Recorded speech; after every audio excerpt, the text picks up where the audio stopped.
Kaninang madaling araw sa Baltimore, Maryland sa Amerika, makikita ang parating na container ship.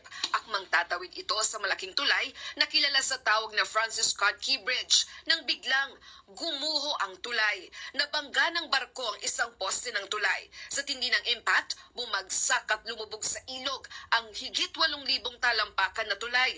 Ang masaklap pa, kasamang nahulog ang mga dumaraang sasakyan. Dahil madilim at malamig ang panahon, pahirapan ng pag-rescue sa mga motoristang nahulog. Sa tansya ng mga otoridad, nasa 20 ang kailangang i-rescue, kabilang ang driver ng tractor-trailer. Wala pang detalye kung may nailigtas ng mga motorista. Ang tiyak sa ngayon, nailigtas na ang lahat ng tripulante ng barko kasamang 2 piloto. Walang nasaktan sa kanila. Base sa animated tracker galing sa Port of Baltimore ang Singaporean flood container ship na Dali. Pag-aari ito ng Grace Ocean at minamanage ng Synergy Marine Group. Nirentahan ito ng kumpanyang Maersk nang mangyari ang insidente. Sa ngayon, iniimbestigan pa kung bakit bumangga ang barko sa tulay. Patuloy rin ang paghahanap sa mga survivor.